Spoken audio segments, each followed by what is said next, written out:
우리가 살다 보면 타협해도 되는 일이 있는가 하면 결코 타협해서는 안 되는 일도 있습니다. 제가 타 교회 청소년부 교역자로 있을 때였습니다.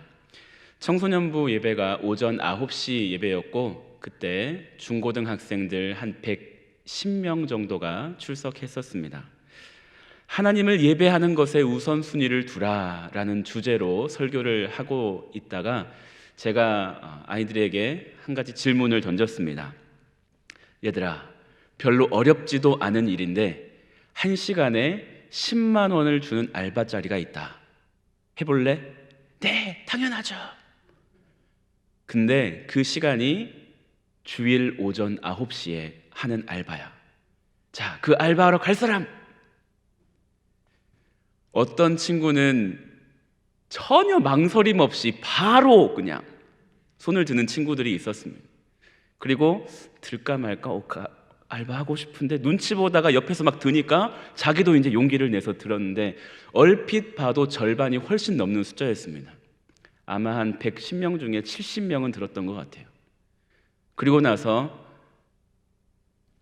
좀 실망했죠.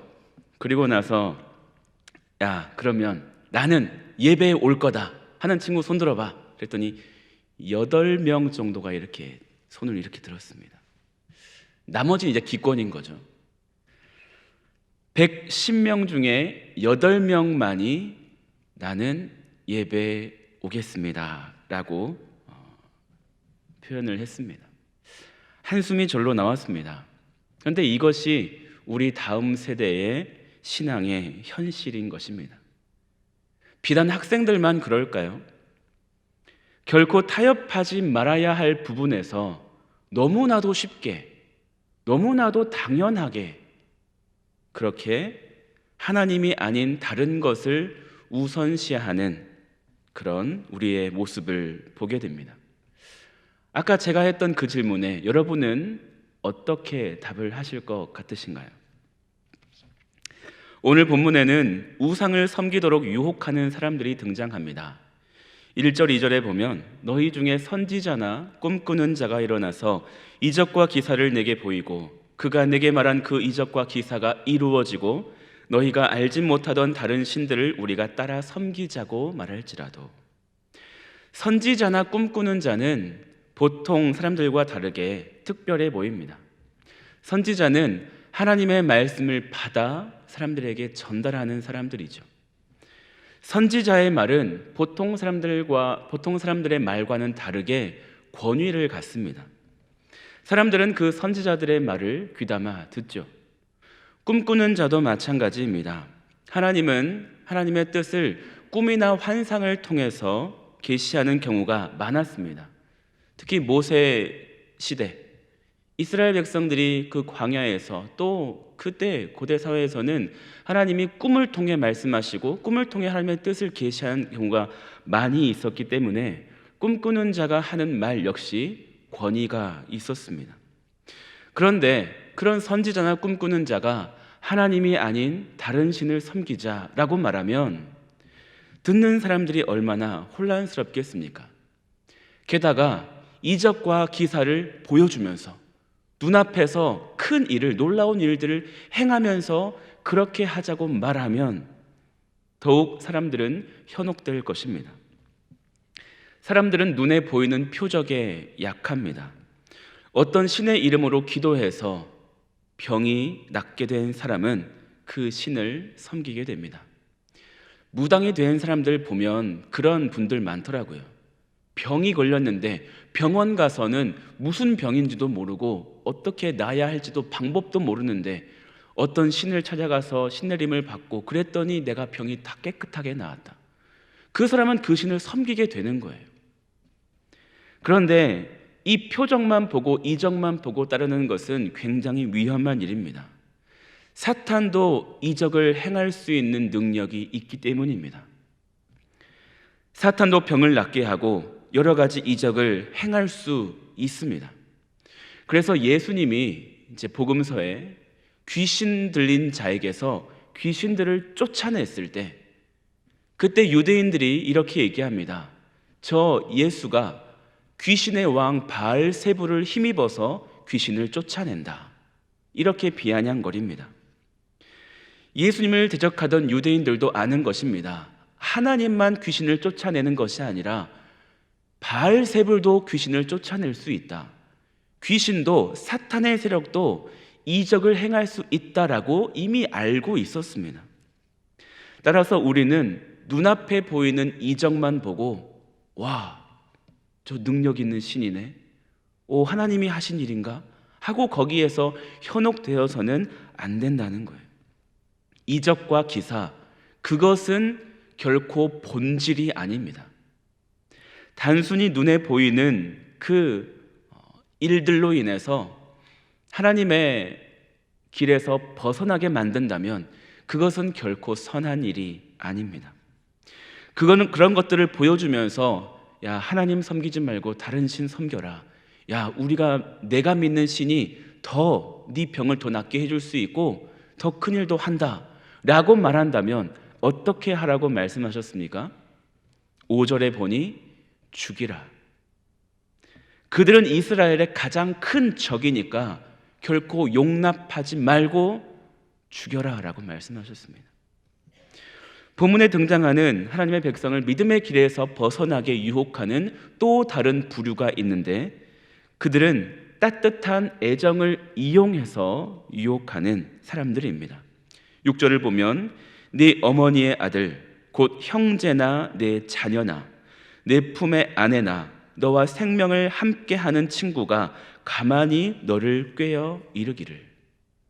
형제, 자매, 자녀, 아내, 그리고 친구도 얘기했는데 그냥 친구가 아니라 생명을 함께하는 친구입니다.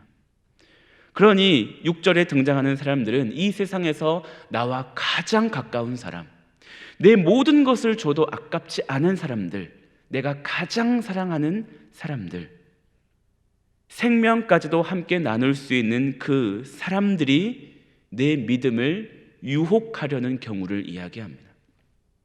7절에 곧 네 사방을 둘러싸고 있는 민족, 혹 내게서 가깝든지 내게서 멀든지 땅 이 끝에서 저 끝까지에 있는 민족의 신들을 우리가 가서 섬기자 할지라도. 나와 가장 가까운 형제와 자매가 우리의 신앙을 유혹한다면 여러분 어떠실 것 같습니까?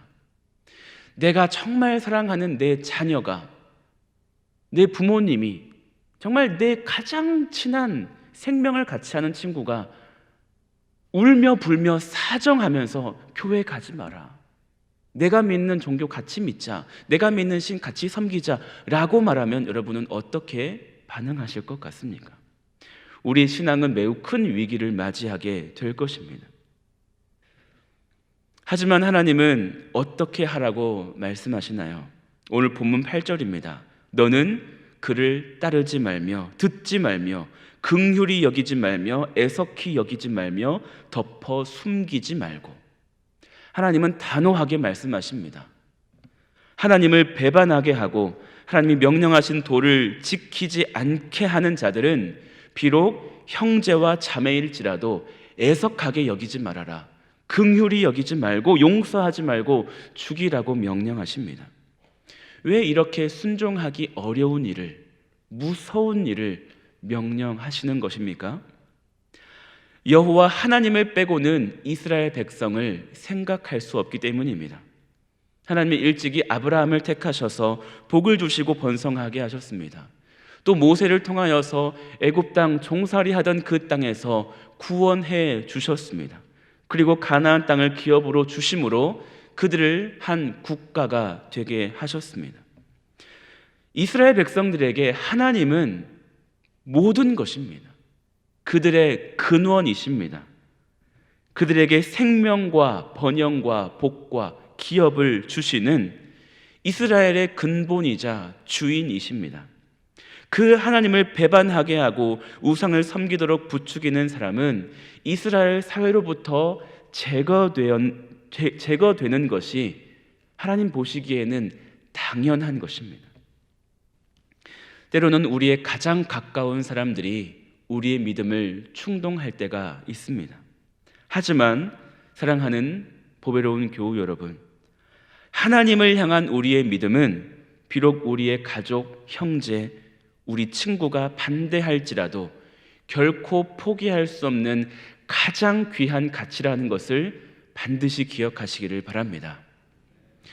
그러면 우리 신앙인들이 어떻게 이렇게 힘든 유혹을 이겨낼 수 있을까요? 오늘 본문을 자세히 관찰해 보면 유혹을 이길 수 있는 비결 크게 두 가지를 이야기해 주고 있습니다. 첫 번째는 경외입니다.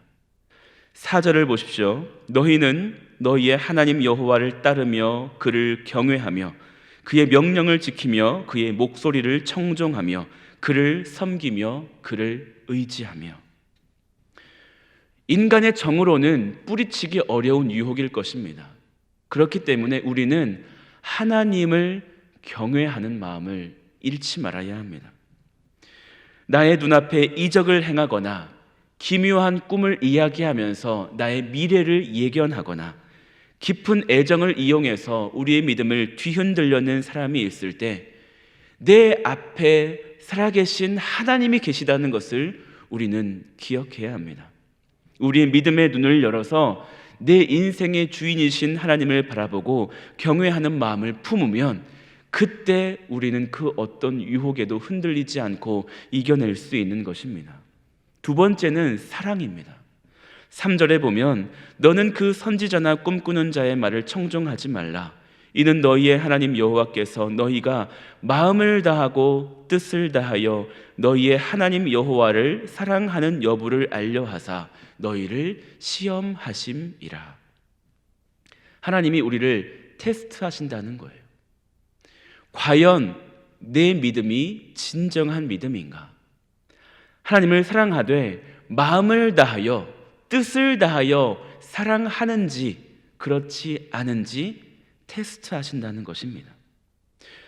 마태복음 10장 37절 38절에 보면 예수님께서 이렇게 말씀하셨습니다. 아버지나 어머니를 나보다 더 사랑하는 자는 내게 합당하지 아니하고 아들이나 딸을 나보다 더 사랑하는 자도 내게 합당하지 아니하며 또 자기 십자가를 지고 나를 따르지 않는 자도 내게 합당하지 아니하니라.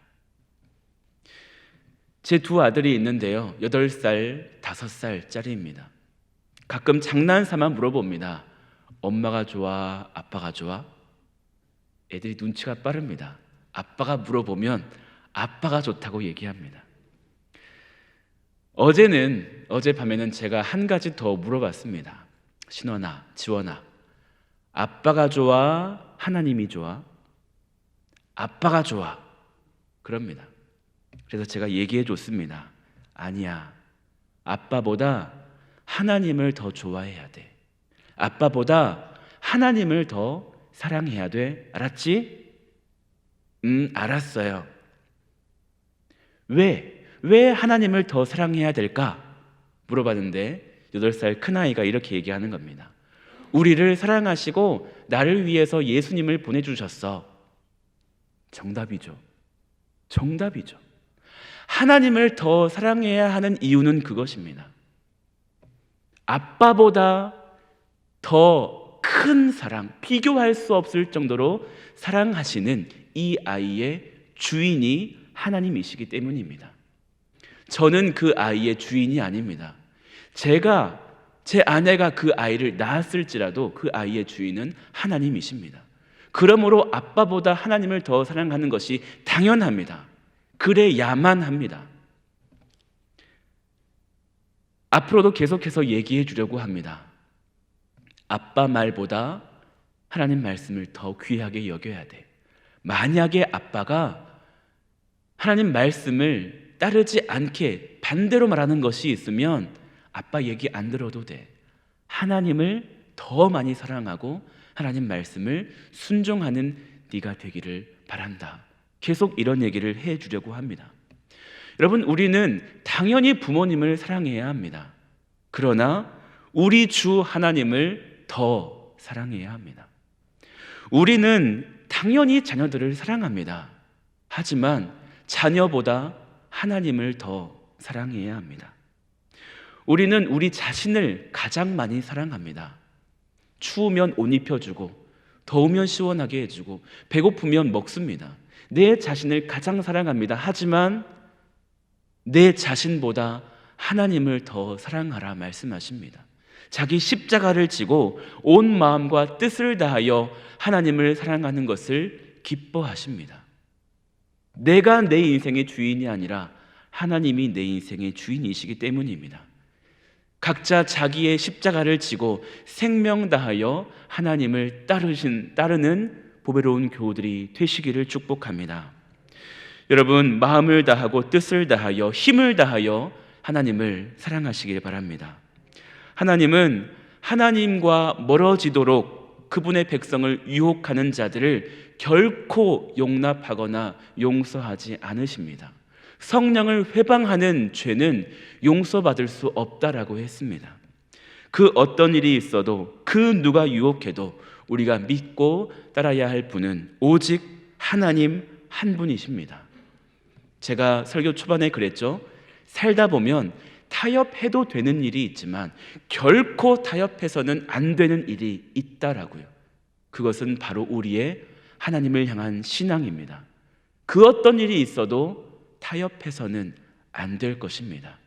여러분, 오늘 말씀을 기억하시고 앞으로 평생 하나님을 최우선으로 믿고 따르는 보배로운 교우들 되시기를 주님의 이름으로 축원합니다.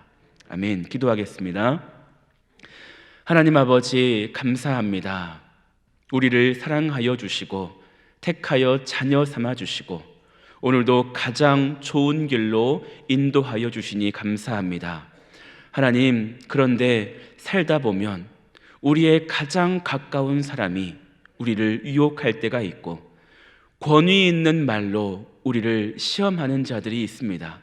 하나님, 하나님을 잘 믿고 있다가도 우리의 믿음을 흔들려고 하는 그런 사람들이 있을 때 하나님은 단호하게 말씀하셨습니다. 그들을 따르지 말라, 듣지 말라, 애석하게 여기지 말고 긍휼히 여기지 말라라고 말씀하셨습니다.